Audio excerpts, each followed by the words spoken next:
36 years ago. 36 years since my last smile. Those were my childhood years. When everyone lived their childish days with full lungs. We lived in a remote village in the northern part of Bosnia. None of us had phone, tablets, computers, just pure game every day outside, in the mud, on fields, deep inside forests, on graveyards, everywhere we could reach just for fun. If we were a cats back in the days, the curiosity we had would cost us of all 9 lives. But we had 1 life and we lost it. Do you feel a shiver moving up your spine? I would, but I'm paralyzed. I haven't felt anything since that day. Neither the wind on my face, nor the hot water under the shower. Wondering what it's like to live without feelings? You don't live, you just exist. You don't dream, only nightmares are there. As a reminder of what happened 36 years ago. A reminder that never fades. Our elders always said, owl had a sinister reputation, probably because it was a bird of darkness, and darkness was always associated with death. But they said a lot of things, many stories in the long nights. You couldn't know if they were true or not. For us, these were just good night stories. When you are young and full of energy, you don't think about what the old people say, but you think you are smarter. But we should have listened to them.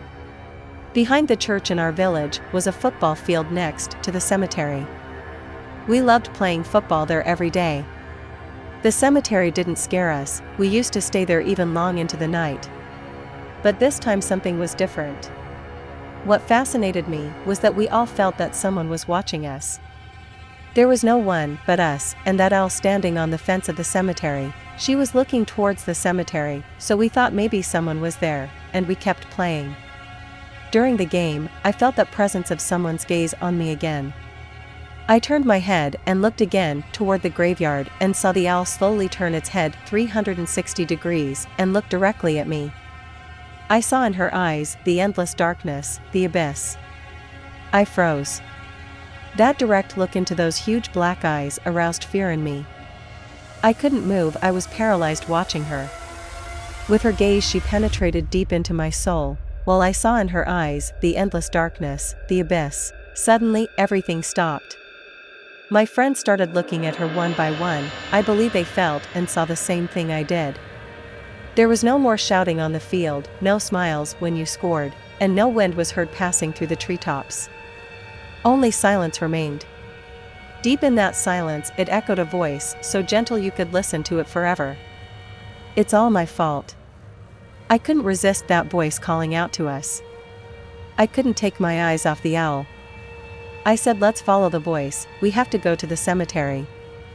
And off we went. The youngest among us on the way to the cemetery came to his senses and said, let's not go, better to keep playing.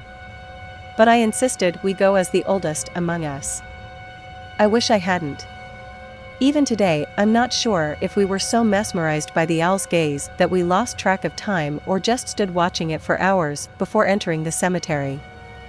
All I know is that it was a beautiful day, and after entering the cemetery it was night all of a sudden. But even though the night was dark, it was not as black as the owl's eyes. They simply glowed with darkness. She stepped away from the fence as we entered and stood on a nearby tombstone. As we approached her she stepped back again to another tombstone.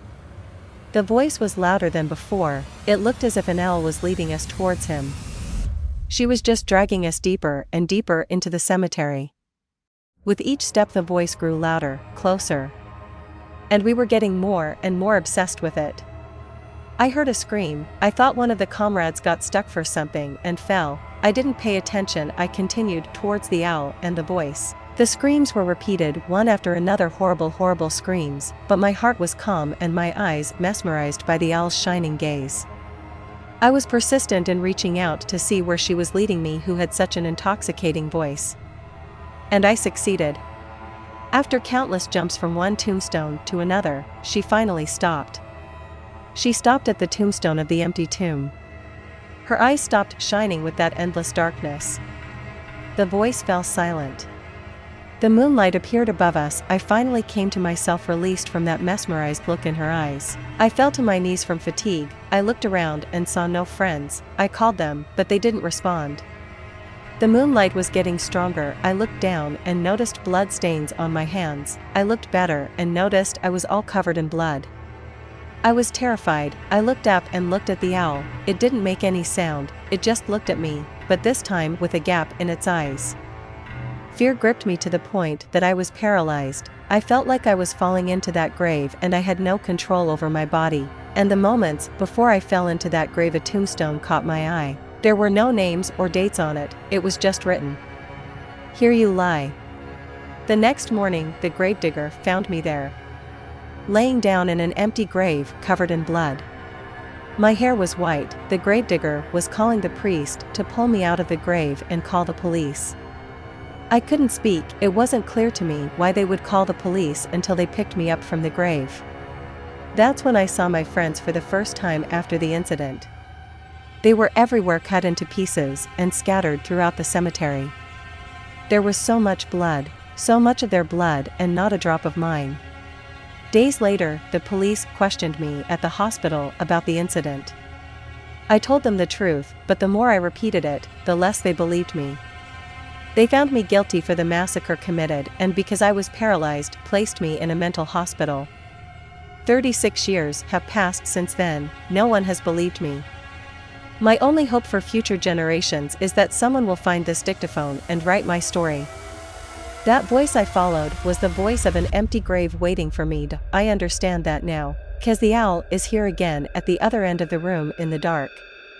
I thought I ran away from her, but you can't run away from her.